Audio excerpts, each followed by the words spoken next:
और अपने साथ जितने भी घटक दलों को लेकर चल रही है उसको भी उलझा के चल रही है। वो एक आरोप प्रत्यारोप लग रहा है कि सरकारी तंत्रों से लड़ो, और सरकारी तंत्र से जब आप लड़िएगा तो जनता ये समझती है कि कांग्रेस का भी एक लंबा शासनकाल रहा है, और उसने अपने लंबे शासनकाल में क्या किया है, उसने लंबे शासनकाल में देश को खोखला कर दिया और देश में जो सरकारी तंत्र था उसका इस्तेमाल किया। उनको यही लग रहा है, लेकिन मैं सोशल मीडिया ऐसे भी देखूं,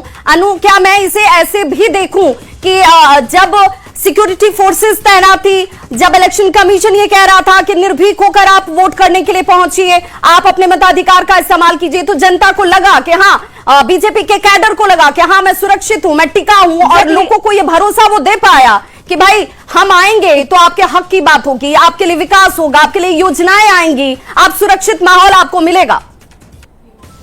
एग्जैक्टली आप बंगाल में, जब आप बंगाल के इस चुनाव के पहले आप जब 21 के चुनाव की चर्चा करेंगी देखेंगी, और कितने चुनाव रहे हैं कि जहां पे बंगाल में चुनाव के दौरान हत्याएं हो जाती हैं, और इस तरह का डर रहता है कि जो लोग अगर टीएमसी के खिलाफ भी है तो वो वोट निकल के वोट नहीं डालता है, क्योंकि उनको पता है कि ये तंत्र जो है, ये जो सरकार है, ये उनको आने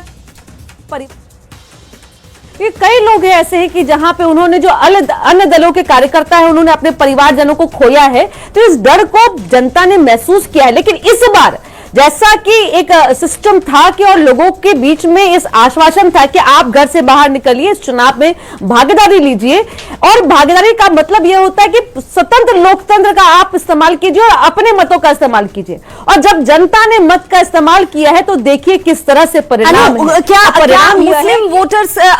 को अगर वो तुष्टीकरण कर रही थी तो यहाँ पर हिंदू वोटर कंसोलिडेट हो गए,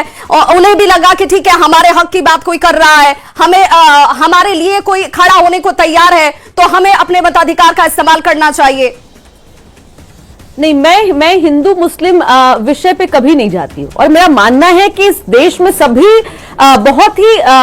सिस्टमैटिक तरीके से रहते हैं और सभी को आजादी है और सभी जो है संविधान पे विश्वास करते हैं। देखिए, आपको जब वोटिंग जो प्रतिशत जब रिजल्ट आएगा तो आप देखिएगा मुस्लिम भाइयों ने, महिलाओं ने भी तय किया है कि टीएमसी की सरकार नहीं चाहिए, हमें बंगाल में वैसी सरकार चाहिए कि जो सबको साथ लेकर चले, एक सुरक्षित माहौल हो सके। क्योंकि एक बात कहना, हाँ, ये आप कहिए कि आप देश के जो नागरिक नहीं है, बिल्कुल जनता बहुत समझदार है, जनता बहुत समझदार है, और इसीलिए इसमें महिलाओं को उम्मीद नजर आई, इसीलिए डर के आगे उम्मीद वाली ये आंकड़े हैं, और पहली बार ऐतिहासिक आंकड़े के साथ जीत की तरफ इस वक्त अग्रसर होती हुई बीजेपी। एक छोटा सा अंतराल, फौरन होंगे वापस, लगातार जारी है 5 राज्यों का धुरंधर कौन।